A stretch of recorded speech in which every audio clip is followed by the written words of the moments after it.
儿子央求我资助贫困女同学。我调查发现，女孩竟是前夫初恋的女儿。得知消息的儿子不但不意外，还指责我自私冷血。怪不得爸爸宁愿净身出户都不要你，这么多年你还是学不会大度。你要是不肯资助珍珍，那就干脆别认我这个儿子了。我干净利落地将他的行李扔出门外。你哪位呀？为什么出现在我家里？大家好，开始今天的分享之前，希望你能给人间烟火点个订阅，我将会分享更多优质的内容。刚下班回家，上高3的儿子就谄媚地迎了上来，他双眼亮晶晶地看着我，面露哀求道：妈，我有个同学叫白珍珍，她学习用功，人也很好，可惜家里条件不太好，现在快连学费都交不上了，你看能不能？我揉着酸痛的肩膀，内心不禁有些疑惑，这还是我那个说话理直气壮的儿子吗？我没忍心直接拒绝，便告诉他等我忙完这几天，找时间先和小姑娘见个面，再看情况安排。儿子全当我同意了，丢下句你真是我亲妈，就高高兴兴地抱着手机一头扎进了卧室。看着儿子紧闭的房门，我逐渐收敛起脸上的笑容。资助一个人其实对我来说算不了什么，但儿子涉世未深，根本不懂得人心险恶。可我又太了解儿子的脾气，如果我不同意他提的要求，他就会一直跟我闹小情绪。我有个朋友正好在儿子学校当老师，我让他帮忙打听打听女孩的情况，再考虑要不要同意儿子的请求。朋友很快回复了我信息，你儿子班上的确有个叫白珍珍的女同学，她是最近2个月才转来我们学校的。这女孩上学根本不用功，经常旷课逃学，还跟人打过架，但她家庭条件并不算差。我心里猛然一跳，瞬间生出些不太好的预感。跟朋友道谢后，我始终觉得坐立难安，于是花钱找了人去调查白珍珍。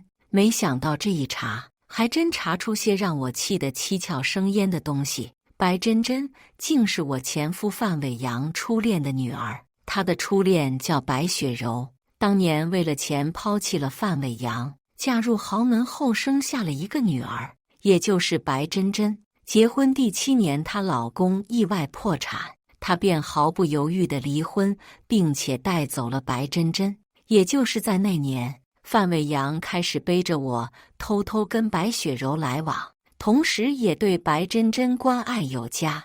我看在儿子的面上，容忍他多次，并且用各种方式逼范伟阳和白雪柔断联。结果他却告诉我，宁愿净身出户，也要和白雪柔在一起。那我能怎么办？当然是成全他了。在白雪柔出现之前，范伟阳和儿子的关系很好，再加上范伟阳苦苦哀求，我便对儿子隐瞒了范伟阳出轨的事实。结果儿子对我心生怨怼，认为是我的强势和得理不饶人逼走了他爸爸。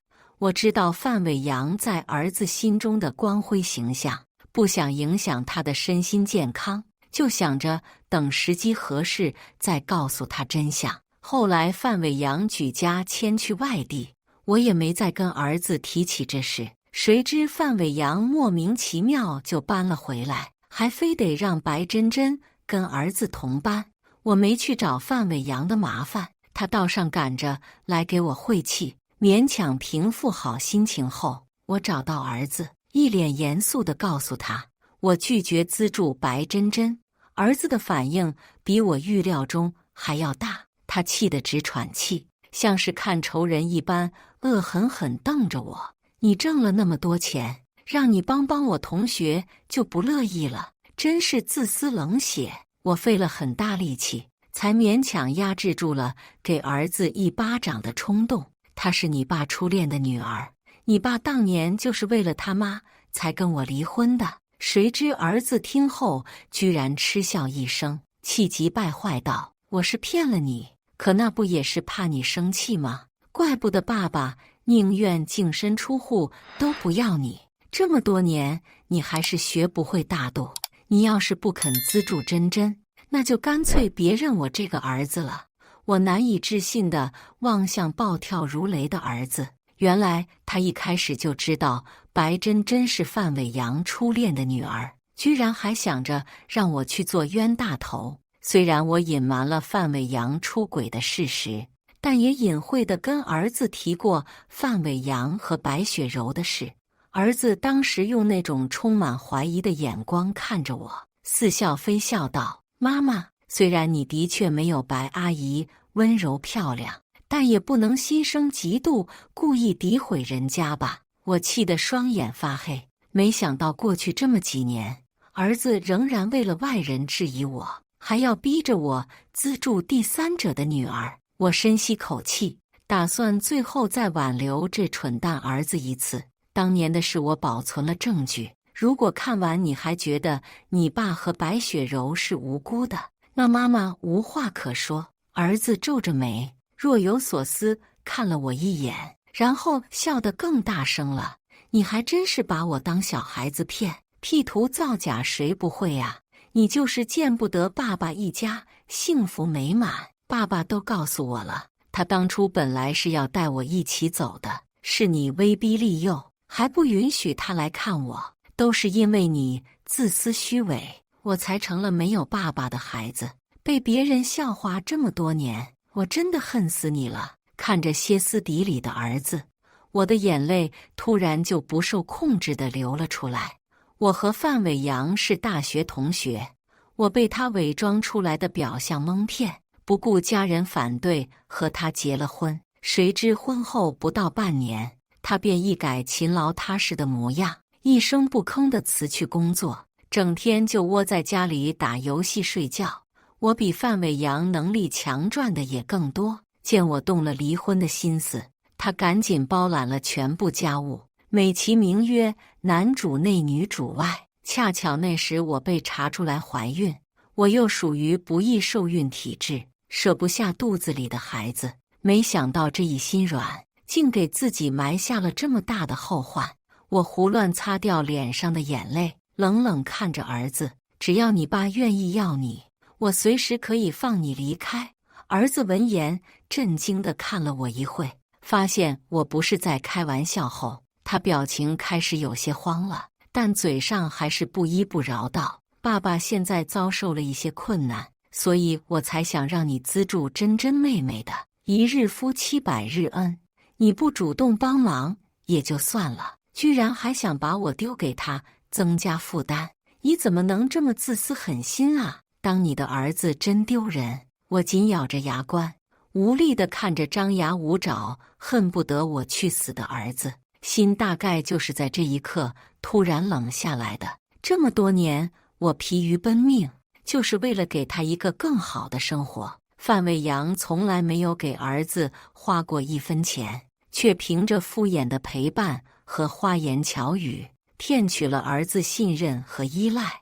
我又何尝不想陪着儿子？可生活的重担压得人难以喘息。见我不说话，儿子以为我又像以前一样准备妥协了，于是他向我伸出手，理直气壮道：“你要是实在不愿意资助珍珍，那就给我20万吧。”我闭了闭眼，然后快步走向儿子，用尽全身力气给了他一巴掌。我告诉你，别说20万，哪怕200块我都不会给。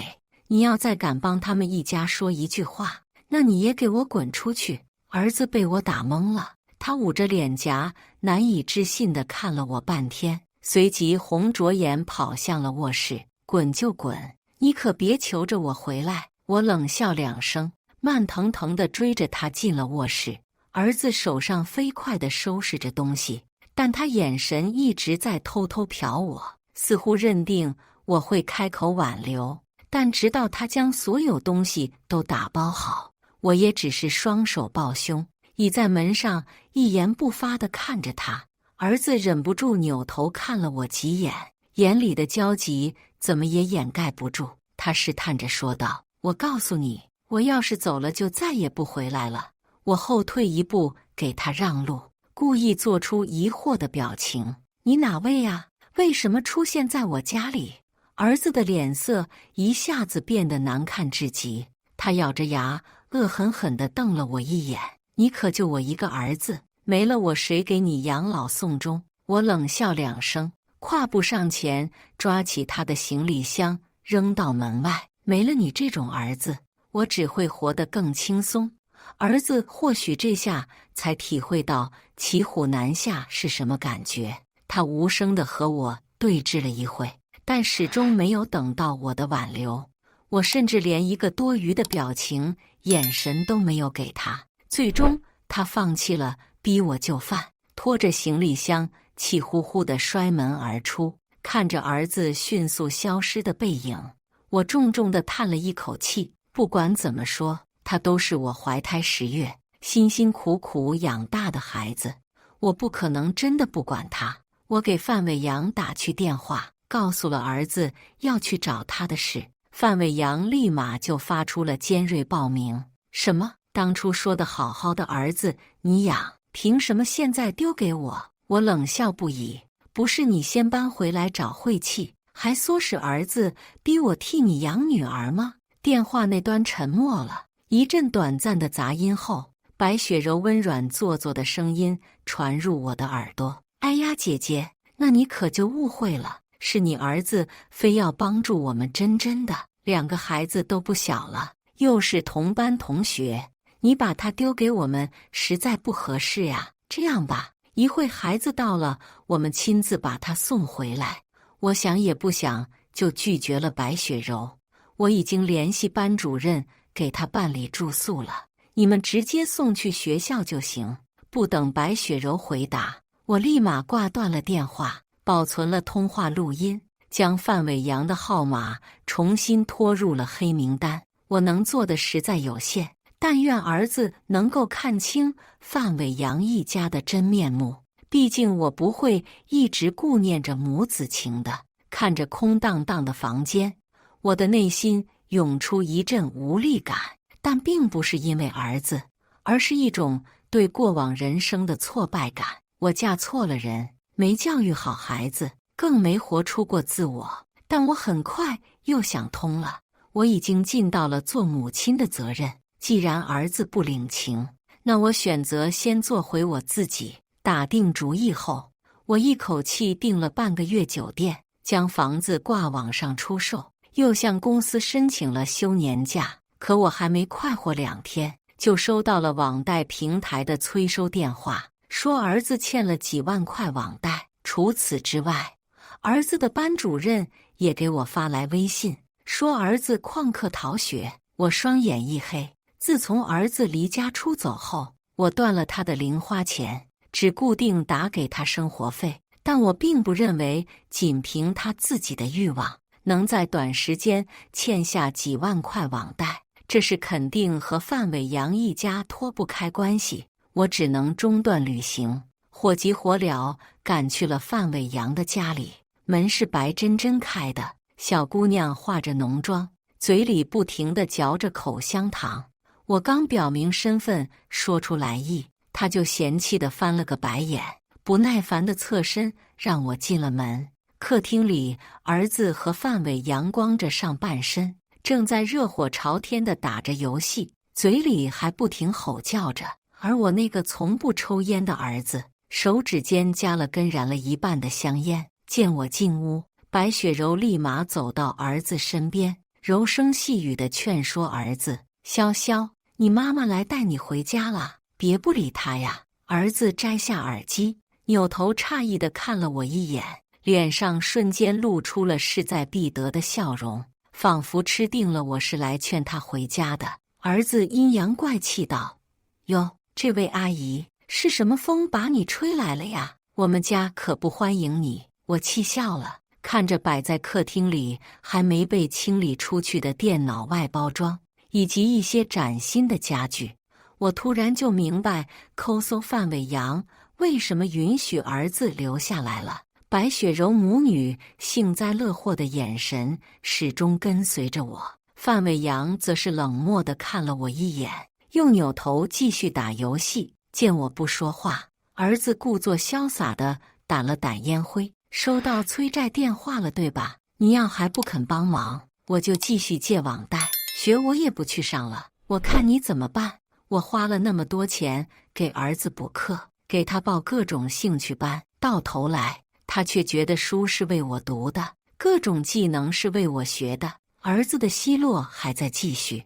你就知道赚钱，能不能多学学白阿姨？洗衣做饭打扫都不在话下。再说了，钱不就是挣来花的吗？你就我一个儿子，不给我给谁呀？你要想我跟你回去，就先给爸爸30万，让他周转一下，否则免谈。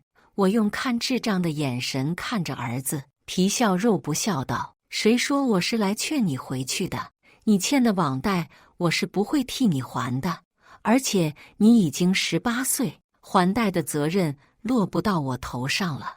我是为了接你去办理退学，然后送你去工厂打螺丝还债。话刚说完，4个人便同时诧异地看向我，儿子惊讶的脸都白了，他蹭的一下站起来，指着我的鼻子就开骂：我知道了，你想什么代价都不付出，就把我骗回去是吧？退学就退学，谁怕谁？反正丢人的还是你自己。我不再废话，当着儿子的面给他班主任打去电话，询问怎么办理退学手续。范伟阳知道我这是想动真格地，赶紧劝儿子跟我回家。哪知儿子根本听不进去，叫嚷着如果这次不给我教训，以后我还会更不把他的诉求放在眼里。收到范伟阳的眼神暗示后，白雪柔迅速替儿子收拾好了行李，装模作样的放到了我面前，又眼角含泪的看着儿子，佯装不舍道：潇潇，你还是快回去吧，母子之间哪有隔夜仇？但你记住，你永远是你爸爸的儿子，这个家会为你保留一席之地的，欢迎你随时过来玩。白珍珍也摆出了依依不舍的姿态，咬着嘴唇可怜巴巴道：潇潇哥哥，你就听妈妈的吧，阿姨要真给你退学了，以后我在学校就看不到你了。我双手抱胸，好整以暇地看着儿子被这一家子戏惊哄得团团转。得到了3人的鼓励后，他满脸潇洒地拍桌而起：去就去，我还就不信你真敢这样对我。再说了，白阿姨把我当亲儿子对待，没你我只会更幸福。儿子的得意只维持到了他的班主任在退学申请书上签字，一走出办公室，儿子脸上便流露出了恐慌。他低声威胁我道：妈，你可想好了，一个只有高中文化的儿子有多丢人？我翻了个白眼，满不在乎地朝他笑了笑。你在说什么呢？我连你这个儿子都不打算要了，还管你会不会让我丢脸？儿子有些绝望地看了我一眼，开始跟我打感情牌，诉说范伟阳家的各种不易。不管他怎么说，我都只回他一句：那你就跟他们过去吧。儿子终于没有了耐心，他嘴里一直骂骂咧咧，声称读书只是我用来控制他的手段。虽然我早就意识到这个儿子没救了，但我没想到他连他自己的人生都不当回事。我无力地叹了口气，抛下一句我再也不会管你，便径直离开了学校。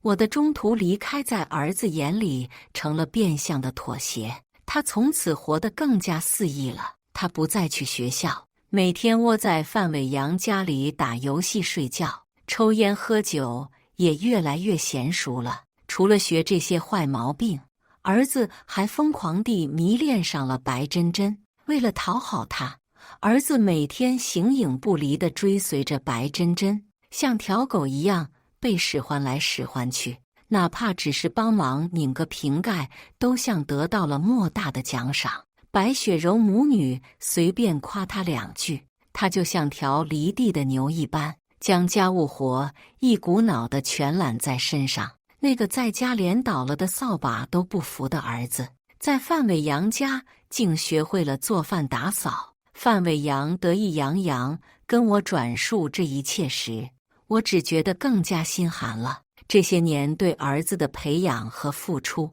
简直是个笑话。可我知道，这样和谐的日子根本持续不了多久。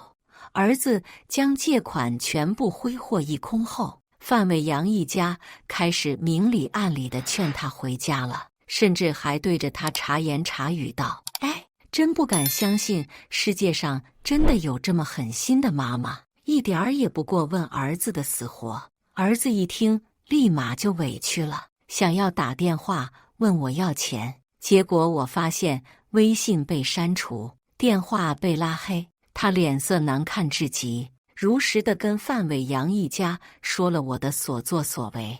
白雪柔和范伟阳对视一眼，故作惊叹道：“天哪，这还真像我在网上刷到的那些冷血父母，真不知道这样的人怎么配当妈。”白真真瞬间意会，立马跳出来唱起了双簧：“妈，你怎么能这么说呢？潇潇哥哥毕竟是阿姨辛辛苦苦生下来养大的，这可是天大的恩情，怎么能像网上那些人一样发出来曝光，让一大堆陌生人跑来网暴自己的至亲呢？”儿子充满怨恨的双眼突然有了一丝亮光，他高兴得差点蹦起来：“对呀，像我妈这种女人就该被曝光，我可是她唯一的儿子啊！她的钱不给我花，还想给谁花？她既然不仁，那我只能不义了。”白雪柔母女立马得逞地笑了，范伟阳也暗暗给两人投去赞许的神情，然后他走上前去揽住儿子的肩膀：“没事的，儿子，天塌下来还有老爸顶着。”范伟阳的鼓励成了儿子的强心剂，他感动得泪眼连连的，连夜写了很长一段文案，痛斥我的失责和冷血。敲下最后一个字后，儿子得意洋洋地发布了出去，还顺带用了个新号码给我发信息：“现在求我放过你还来得及。”收到儿子信息时，我正在祖国的最南端度假，敏锐的直觉告诉我，有危机即将到来，而我现在唯一还在乎的便是自己的事业。我只好匆匆买了最近的航班飞了回去。可直到我下了飞机，也没有任何风吹草动。我查来查去才发现，儿子在网上发了一则小作文 diss 我，可惜观众没聚集起来，只有零星的几条评论，其中还有人提出质疑，认为儿子是在自导自演。你居然说给你补课报兴趣班是满足他自己，不爱你的母亲会舍得给你花这么多钱？儿子回复他，他是给我花钱了，可他又没把所有的钱都给我，我可是他唯一的儿子啊！我深以为然地点点头，将儿子的迷惑发言截图保存。既然他没能掀起网暴的风浪，那就让我来试试吧。我也如法炮制般先给儿子发去信息，现在回头还来得及，你还是妈妈最爱的儿子。我酸不溜秋的语气果然惹得儿子一阵恶寒，他以为我要妥协了，赶紧给我打来电话，结果发现自己还在黑名单安安静静躺着。我本来不打算跟范伟阳清算旧账，但既然他们一家非要给我找不痛快，那我就只好一起教训。我将所有的证据梳理好，写清楚了事情经过，然后发布在了网上。但我的本意并不是引导网友网暴儿子，所以我表明儿子是被范伟阳一家欺骗，装模作样的恳求网友给我出主意。儿子的发言没什么热度，但我钱多，我买热度。在金钱的推动下，事情开始逐渐在同城新闻里发酵起来。等儿子刷到新闻时，周围已经有人当着他的面骂他小白眼狼了。范伟阳一家也气了个半死，打来电话要求我立马删除帖子。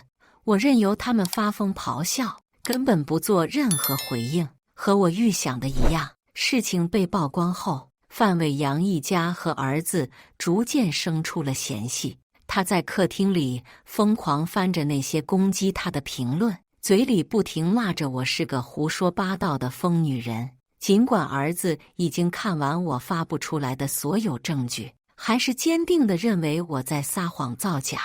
儿子扭头看向表情森然的范伟阳，语气焦急道：“爸，你快起诉这个疯女人，她分明就是在造谣诽谤啊！你让警察把她抓进去。”白雪柔母女对视一眼，目光中满是嫌弃和鄙夷。儿子这段时间已经把能借的网贷都借了，而我又迟迟不肯低头送钱来，还害得他们一家子被网暴，几乎无法正常外出生活了。范伟阳也不装了，他一改往日的慈父形象，将儿子痛骂了一顿，说他愚蠢无能，从我这片点钱都骗不到。儿子吃惊地望向气急败坏的范伟阳，他不明白记忆里那个永远温和的父亲怎么就突然变成这样了。儿子委屈得快要哭出来了，他带着最后一丝希冀看向范伟阳：“爸，你只是太生气了才这样对我是吗？”旁边的白珍珍不耐烦地翻了个白眼，毫不避讳地骂了他一句：“蠢货！”白珍珍的话像把刀一样插在儿子的心上，他难以置信地扭过头，呆呆地看着满脸嫌弃的白珍珍。“珍珍，你是在说我吗？”白珍珍撇了撇嘴：“你要是不蠢，怎么会一直跟你妈对着干呢？女人本来就要靠哄的，你每天像条哈巴狗一样讨好我，我已经够厌烦恶心了，现在你又跟你妈撕破脸了。你觉得你在这个家里还能有什么用？”听完白珍珍不留情面的话，儿子的眼泪一下子就流出来了。这还是平日里那个温柔可爱的白珍珍吗？儿子想要说些什么，但喉咙像是被什么堵住似的，于是他只能无力地环视屋里的每个人。白雪柔也不再伪装了，她毫不客气地推搡着儿子：“还站在这里干什么？快滚呐！”儿子的脸色更灰败了，他那个温柔漂亮的白阿姨怎么变成这样了？一番思索后，他得出了最终结论：“我知道了，都是因为我没有帮上忙，所以你们才会跟我生气，对不对？你们赶我走，也只是害怕我被波及，对不对？”范伟阳一家彻底无语了，三个人用看智障的眼神看着儿子。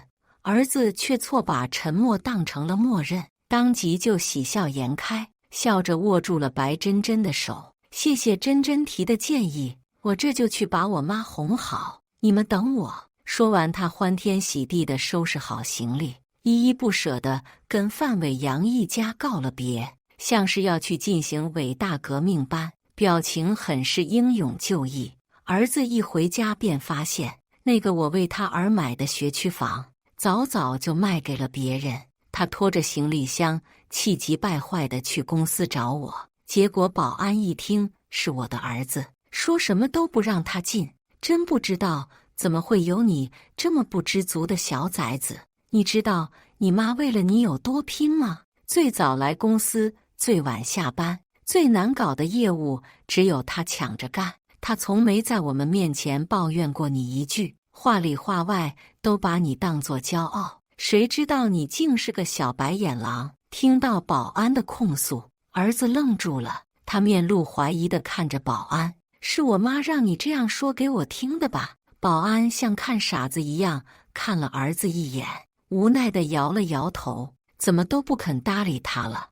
儿子只好放狠话说要在公司门口闹事，保安才无奈地告知我儿子来了。我想了想，还是决定下去见他一面。见我下楼，儿子立马殷切地跑到我面前，神色谄媚道：“妈，我就知道你不会不管我的，我知道错了，求你原谅我吧。”我将他带到了楼下的休息室，反问他觉得自己哪里做错了。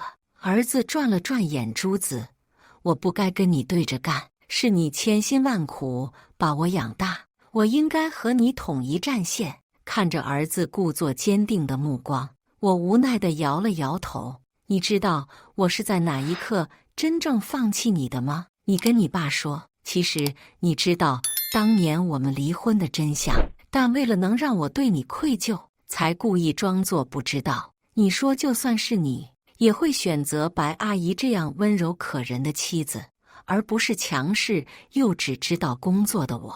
你爸爸用这段录音跟我换了点钱，我找人鉴定过了，录音是真的。儿子的脸色一下子变得难看至极，他没想到自己最爱的父亲就这样出卖了自己。和以往的愤怒和失望不同，此刻的我说起这一切，语气里只有平淡和毫不在意。儿子表情复杂地看了我一会，半晌后他深吸一口气：“你不会原谅我了，对吧？”我既没有肯定，也没有否定，只是微笑。儿子的眼中闪过一丝狠厉，咬牙切齿道：“你都快40岁了，而且这么多年都没人肯要你，你就我这一个儿子，你要是真不管我了，谁给你养老送终？”儿子的话像把刀一样划我的心上，我痛得几乎站立不稳。还没等我开口反击，我的助理杨欣然就一脸愤然地推门而入。谁说我老大没人要？我告诉你，我们老大根本就不缺追求者，他因为你这个坏东西才一直不结婚的。还有，谁说没人给老大养老送终了？他资助了我整整6年，要不是他，我现在还不知道烂在哪个角落呢。我可没你这样忘恩负义，老大的养老问题我来负责。看着慷慨激昂的杨欣然，我感动的眼角都湿润了。他是我同事的远房亲戚，有次聊天时，同事告诉了我他的事迹：一个生长在山村里，但是从小就向往着光明未来，并且为此一直发愤图强的人。不知怎地，我就从同事的讲述中想到了年轻时的自己，于是决定资助这个坚韧努力的女孩。比起把我当作大怨种的儿子，杨欣然小姑娘没有让我失望过一次。儿子满脸震惊地看着她，似乎不相信像我这样的人还会做出这种善举。毕竟前不久他还骂我自私冷血，不肯资助他的某位同学。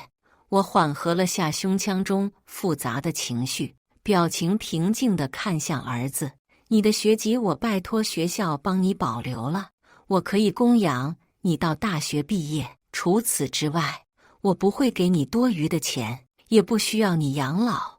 我能跟你说的话都说完了，请你离开吧。”说完，我叫来保安，将满脸不服气的儿子赶了出去。或许是知道我再也不会原谅他的，儿子也不装了，嘴里一直在不干不净地骂我。我费了好大力气，才勉强拽住了想冲过去帮我教训儿子的杨欣然。由他去吧，如果他丝毫不知道醒悟，那么他的悲剧才刚刚开始。杨欣然深以为然地点了点头，安抚般搂住了我的胳膊：“没事的，老大，别为这种白眼狼伤心，不管发生什么，你都还有我。”我欣慰地拍了拍他的手背，将一切不快全部抛诸脑后。儿子拖着行李箱灰溜溜地回了范伟阳家，可不管他怎么敲门，都无人应答。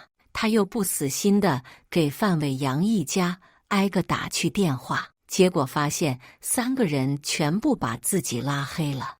无处可去的他只能守在了范伟阳家门口，一直等到深夜，范伟阳一家才有说有笑地回来了。儿子立马冲上去跟范伟阳控诉我的无情，还说自己并不在乎范伟阳跟我告状，可得到的却只是漠视和嫌恶。他又看向白血肉母女，结果2人连一个眼神都懒得给他。儿子终于相信了自己被哄骗的事实，他咬牙切齿地瞪着范伟阳：“都怪你，从小就告诉我妈妈是个强势不可理喻的女人，叫我跟她对着干，否则我们怎么会变成现在这个局面？”范伟阳嗤笑一声：“我教你，你就必须学呀。怎么你是眼瞎看不见你妈对你的付出啊？分明是你自己觉得理所当然，还一直拿她对你的愧疚得寸进尺。你可千万别赖在我这，谁养你这种儿子谁倒霉，赶紧滚吧，否则我就报警了。见儿子不依不饶地在家门口胡闹，白珍珍直接冲上去将他推倒在地，也不拿镜子照照自己。就你这副德行，谁看得上你啊？儿子面色惨白地看着白珍珍，不是你说喜欢我的吗？当初我就是为了你才跟我妈闹的。见儿子情绪激动，白雪柔赶紧把白珍珍护在身后。谁叫你跟个傻子似的那么好骗，不相信自己的亲妈，还把我们当一家人。谁想跟你一家人？你现在就是个废物累赘，你懂吗？赶紧滚吧！儿子这下彻底绝望了，他爬起来想用拳头发泄愤怒，却被范伟阳一记窝心脚踹倒在地。最后回应他的只有紧闭的房门和漆黑空荡的走廊。绝望、愤怒和不甘在他心里反复翻滚，最终他只能走向我最后留给他的退路。可让儿子没想到的是，回到学校后他立马就被孤立了。那些平等关照每个同学的老师也不再叫醒不小心睡着的他，他成了一个完完全全的透明人。他的成绩也急速下降，可没有一个人会再帮助他或者鼓励他。他很快就忍受不住了，也明白过来读书不再是他的出路，于是再次逃了学。儿子来到公司找我，求我给他找份工作。我坐在办公室的真皮座椅上，依旧只是平静地看着他。我们公司的学历都是本科起步，很抱歉，你连门槛都摸不到。儿子愤怒地咆哮：我不管，你必须给我找份工作，我可不信你没让你资助的那个水走后门。我怒极反笑，你知道他上的大学可是我们学校的最高学府吗？直到他以职员的身份出现在我面前，我才知道他入职了我们公司。儿子听后依旧不死心，我才是跟你有血缘关系的人，你宁愿跟外人当所谓的家人，都不原谅我。我毫无波澜地点了点头，是的，不管他以后会怎么对我，我都认了。我已经赚到了足以安度余生的钱，就算我只是一个人，我也能把自己安排得很好。儿子阴毒地看了我一眼，表情上顿时布满了狠戾。既然你执意如此，那就怪不得我了。说完，儿子一个箭步冲到我面前，力气极大地把我拽向开着的窗户。他比我高出快2个头，长得又极为健硕。我用尽全身力气也没能从他手底下挣脱，强烈的求生欲望让我死死地扒住床沿。我强装镇定地同他对峙，我的办公室是有监控的，杀了我你什么也得不到。你现在拿出的我的手机，我的微信里还有几万块钱，我可以全部转给你。你要是还不放心，就去我的电脑上把监控删了，这样我就算想反水也没证据了。我的话很快起了效用，儿子的力气顿时小了很多。他在我的办公桌上拿了卷胶带封住我的嘴，并且将我的双脚死死缠在一起。等我转完钱后，他又逼着我输入电脑密码，我如实照做。趁他专注于删除监控时，偷偷按了桌底下的警报器。杨欣然很快带着保安冲了进来。好在我的办公桌底部空间够大，为了不被儿子再次挟持，我用最快的速度钻了下去。儿子本就被开门的动静吓了一大跳，他还没来得及从办公桌下揪出我，就被保安按在了地上。杨欣然气得踹了儿子好多脚，我冷冷地看了一会才制止他。老大，我们报警，把这个狗东西抓进去吧。我摇了摇头，让保安放走了儿子，并且不允许他再进入公司。他毕竟是我的儿子，而且就算被抓进去，也关不了几年，说不定还会引发更疯狂的报复。惹不起我躲得起，我本来就因为儿子的事身心俱疲，也不再想把自己搞得那么累了。等我处理掉手上的项目，就打算找个地方自己做一点小生意。杨欣然吓得不轻，他坚持雇几个女保镖贴身保护我。我没有拒绝他的好意，索性在公司附近买了个安保很好的小区，邀请他和我同住。接下来的日子，我时时刻刻防着儿子，却没想到儿子没再找上我，反而盯上了前夫一家。在一个无比寻常的夜晚，儿子拿着刀躲在他们家的楼道蹲点，然后残忍地杀害了范伟阳和白雪柔母女。接到邻居的报案后，警方只用了1天就将范伟阳抓捕归案。毫无疑问，等待儿子的只有死刑。警察打电话通知我时，我沉默半晌，表示会去收敛他的尸骨。察觉到我情绪低落，杨欣然赶紧使尽浑身解数哄我开心。